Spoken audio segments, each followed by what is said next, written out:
আসসালামু আলাইকুম। আসলে এত ইনফরমেটিভ মজার মজার সবকিছু বলা হয়ে গিয়েছে যে আমি কি বলবো। আমি আমার এক্সপেরিয়েন্স কিছু শেয়ার করব, যেহেতু আপনারাও এই ফিল্ডে আসছেন আর আমি এই ফিল্ডে কাজ করছি। তো এটার কিছু এক্সপেরিয়েন্স শেয়ার করব যাতে আপনারা আগে থেকে প্রবলেমগুলো বুঝতে পারেন এবং সেটার কিভাবে সলভ করবেন সেটাও বুঝতে পারেন। আচ্ছা, প্রথমেই বলি যে আমার পরিচিত যারা আছে, যারা আউটসোর্সিং ক্ষেত্রে কাজ করতে চায়, আমি বলি যে কি করতে চান, বলে যে আউটসোর্সিং করব। তো আউটসোর্সিংটা অ্যাকচুয়ালি একটা পদ্ধতি। আপনারা কিন্তু এখানে আউটসোর্সিং শিখছেন না, আপনারা কিছু একটা হচ্ছেন। আপনারা গ্রাফিক্স ডিজাইনার হচ্ছেন অথবা রাইটার হবেন বা এসইওর কাজ করবেন।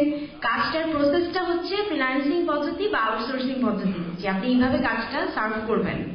কেউ অফিসে গিয়ে করে, আপনারা ঘরে বসে বা আপনাদের নিজেদের অফিসে বসে কাজটা করবেন। সেই জন্য আউটসোর্সিং আপনারা এখন শিখছেন না। আপনারা যারা শিখবেন তারা কোনো একটা প্রফেশনে যাওয়ার জন্য নিজেদেরকে স্কিল করছেন, এই কথাটা মনে রাখবেন। তো আমি যদি বলি আমি একজন গ্রাফিক্স ডিজাইনার। আমি 2010 থেকে আউটসোর্সিং এর ব্যাপারে জেনেছি যে এইভাবে কাজ করা যায়। 2011 শুরু থেকে আমি গ্রাফিক্স ডিজাইনার হিসেবে আউটসোর্সিং ফিল্ডে কাজ করছি। ব্যাপারটা ক্লিয়ার হলো যে আপনারা আপনাদের পরিচয়টা কিভাবে দিবেন। আমি ওয়েব ডিজাইনার, আমি ওয়েব ডেভেলপার, আমি গ্রাফিক ডিজাইনার, এরকম হবে পরিচয়গুলো। আচ্ছা, আমার পরিচয় যদিও আগে দেওয়া হয়ে গিয়েছে, তাও বলছি। আমি এমরাজিনা ইসলাম খান। আমি গ্রাফিক ডিজাইনার এবং এখন অ্যাডমিনিস্ট্রেটিভ সাপোর্টের কাজও করছি। আর ছোটবেলা থেকে ইচ্ছা ছিল, সবার প্রথম ইচ্ছা ছিল আমি পুলিশ হব, তারপর ইচ্ছা ছিল আমি পাইলট হব, তারপর ইচ্ছা ছিল আমি টিচার হব। তারপর যখন ইউনিভার্সিটি লেভেলে উঠলাম তখন আমার কাজকর্ম দেখে সবাই বলতো যে আমি অনেক ভালো ছবি আঁকি, সুতরাং আমার আর্টিস্ট হওয়া উচিত। এটা বুঝতে আমার অ্যাকচুয়ালি অনেক সময় লেগে গেছে। ফ্যামিলি চাইতো অবশ্যই আমার একটা ব্রাইট ফিউচার হোক, ভালো ক্যারিয়ার হোক। তো যখন দেখলাম যে মেডিকেলে চান্স পেলাম না, তারপর অনেক ইউনিভার্সিটিতে ভর্তি পরীক্ষা দিয়ে ওয়েটিং লিস্টে রয়ে গেলাম, তো মা বাবা ভাবলো ঠিক আছে ওকে ইংলিশে অনার্সটা করাই, ব্যাংকে হয়তো একটা ভালো জব পেয়ে যাবে। তো তখনও কিন্তু আমি শিওর না যে আমি আসলে কি করতে চাই। আমাকে যেটা বলছে আমার জন্য যদি ওটা ভালো হয় আমি ওটাই করবো, এরকম একটা ব্যাপার। অনার্স করতে গিয়ে আমার ইংলিশে অনার্স করতে গিয়ে আমার মনে হলো যে এটা আসলে আমার লাইন না। আমার লাইন হচ্ছে ক্রিয়েটিভিটি, আমি আঁকতে ভালোবাসি, ওটাই আমার অনেক আনন্দ। অনার্সে ভর্তি হওয়ার সাথে সাথে আমি বাসায় না বলে প্রায় চুরি করেই বুলবুল একাডেমিতে আর্টে ভর্তি হয়ে গেলাম। এবং লাস্ট পর্যন্ত যেটা হলো যে ওখানে আমার ফার্স্ট ক্লাস ফার্স্ট রেজাল্ট ছিল। ইংলিশে অনার্স অনেক কষ্টে সেকেন্ড ক্লাস হয়েছে এবং পরীক্ষা দেওয়ার দিন আমি দোয়া করছিলাম, আল্লাহ আমাকে অনার্সটা পাস করিয়ে দাও, আমি আর মাস্টার্স করবো না ইংলিশে, আমি আমার আর্টের লাইনেই যাবো, ওটার উপরে কোনো কিছুতে মাস্টার্স করবো। তো আমার বুঝতে দেরি হয়েছে যে আমি আসলে কি চাই। আর দেরি হলেও মনে হয় না খুব বেশি দেরি হয়ে গিয়েছে, কারণ আমি আর্টের উপরে যেটুকু শিখেছি সেটা দিয়ে কিন্তু আমি এখন আমার প্রফেশনে সাকসেসফুল হয়েছি। সুতরাং বুঝতে পারাটা বেটার, কখনো বুঝতে না পারার থেকে। আপনারা নিজেদেরকে আস্ক করুন যে আপনাদের কোন কাজটা করতে ভালো লাগে। হ্যাঁ, যদি সেটা ডিসঅনেস্ট কোনো প্রফেশন না হয়ে থাকে তাহলে সেটা অবশ্যই অ্যালাউ। আউটসোর্সিং এর ফিল্ডে এত এত কাজ আছে। ইভেন যারা ফটোগ্রাফি করতে ভালোবাসে তাদের জন্য কাজ আছে, ছবি তুলতে ভালো লাগে তাদের জন্য কাজ আছে, লেখার কাজ আছে, আঁকার কাজ আছে, ওয়েব ডেভেলপমেন্টের কাজ আছে। আপনারা তো অনেকগুলো সম্পর্কে অলরেডি জানেন যে এত এত কাজ আছে, আরো অনেক কাজ আছে যেগুলো আপনারা জানেন না। সুতরাং আগে নিজেদেরকে আস্ক করুন যে আপনাদের প্যাশন কোনটাতে, ভালো লাগে কোনটা। যেটা ভালো লাগে সেটা শিক্ষাটা অনেক তাড়াতাড়ি করে ফেলা সম্ভব। আচ্ছা, এখন আমি আমাদের অবস্থাটা নিয়ে একটু বলি। আমাদের ক্লাসে আমরা 70টা মেয়ে ছিলাম, তার মধ্যে একমাত্র আমি আইটিতে কাজ করছি। এমনও আছে আমার ফ্রেন্ড যে ইংলিশে অনার্স করেছে, খুব ভালো রেজাল্ট, এখন সে লতে পড়ছে, কারণ তার মনে হচ্ছে লয়ার হলে বোধহয় একটু বেশি পয়সা ইনকাম করা যাবে। আবার এমনও ফ্রেন্ড আছে যে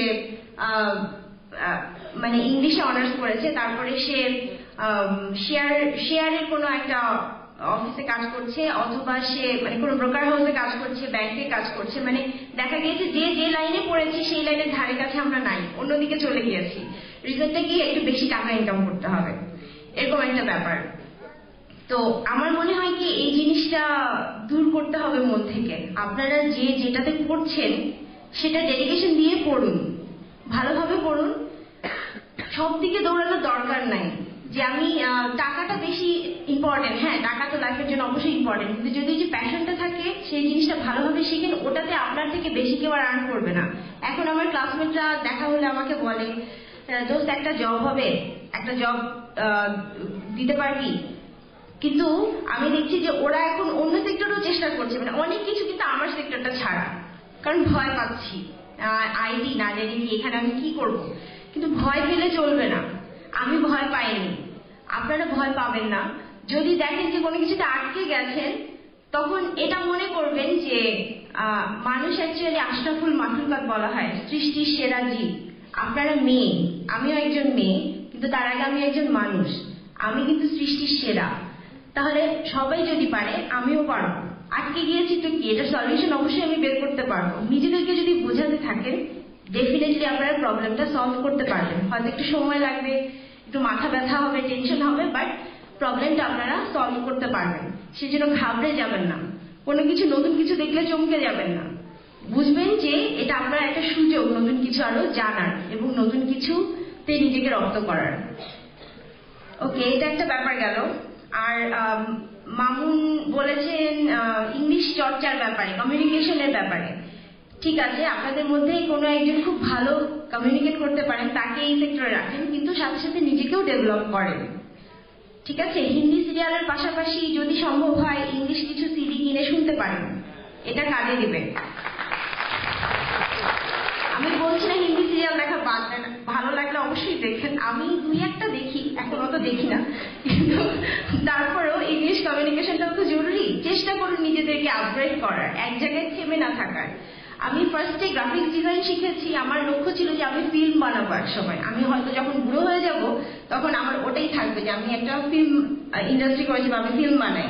বাট আমার শুরুটা ছিল আমি গ্রাফিক্স ডিজাইনার হব, আমি ওটাতে সাস্টেইন করবো, আমার আর্নিং হবে, সেই টাকাটা দিয়ে আমি আরো কিছু শিখবো, সেটা দিয়ে আমি আবার কাজ করবো। এভাবে আমার আর্নটা আমি নিজে করার চেষ্টা করেছি, যেটা আমি শিখবো আমার নিজের টাকা দিয়ে আমি শিখবো।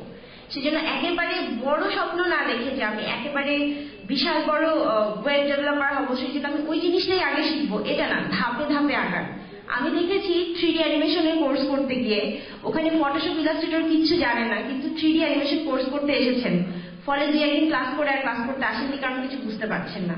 আপনারা একটা একটা করে সিঁড়ি পার হয়ে তারপরে উপরে উঠুন। স্বপ্নটা আকাশ ছোঁয়া থাক, কিন্তু প্রসেসটা যেন ঠিকভাবে যায়। এক লাফে উপরে উঠে সম্ভব না, আস্তে আস্তে উঠতে হবে।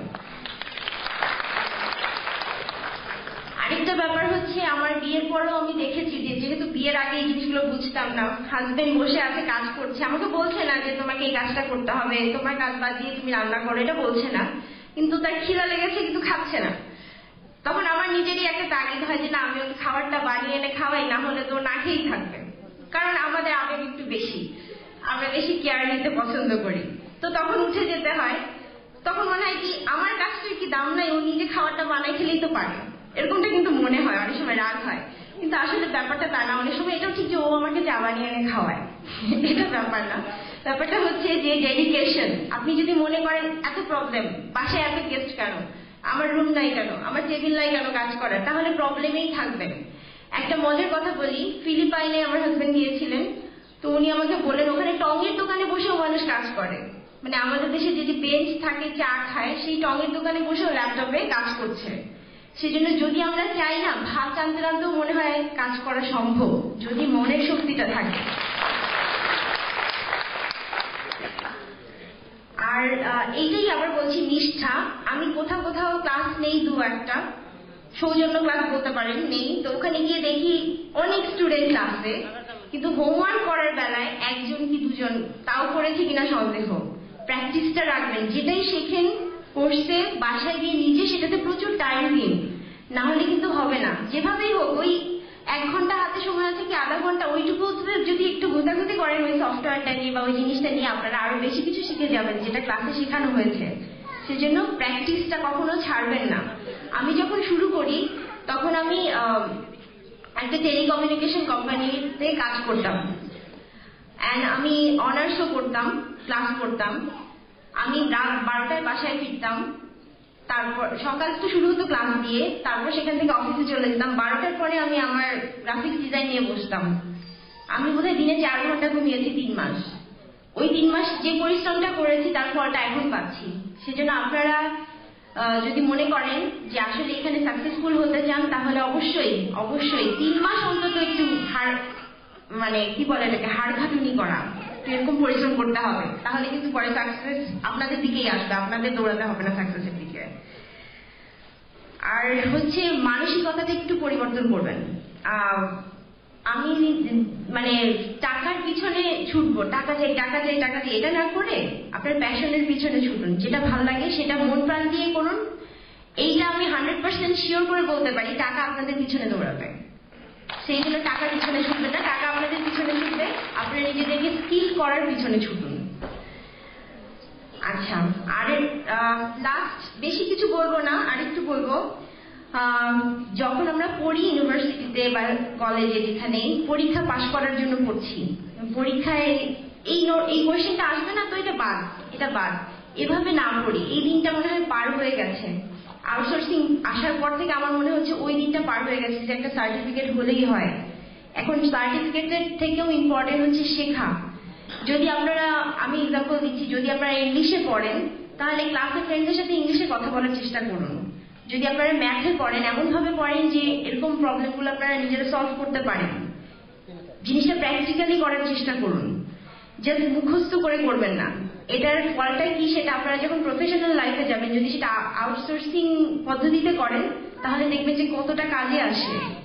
আমার রেজাল্টটা খুব ভালো ছিল না, আমি সেকেন্ড ক্লাস অনেক কষ্টে আমার হয়েছে, কিন্তু ওই সময় আমি যে ডেডিকেশন দিয়েছি ইংলিশে কমিউনিকেশন করার উপর, যার কারণে এখন আমি কমিউনিকেট করতে পারছি খুব ভালো।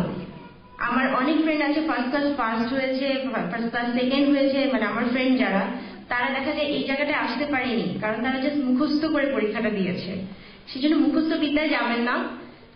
মুখস্থ যদি করেনও পরীক্ষায় পাশ করার জন্য সেটা না, নিজেদের ডেভেলপ করার জন্য করুন। কারণ অনেক সময় ওভাবে প্রসেস করতে করতে নিজেদেরকে স্কিল করে ফেলা যায়। ইংলিশ অনেক সময় সেন্টেন্স মুখস্থ করতে করতে মুখে ইংলিশ চলে আসে, তখন বলাটা ইজি হয়ে যায়। সেজন্য এমন ভাবে শিখুন যেটা আপনাদের প্র্যাকটিক্যাল লাইফে কাজে আসবে।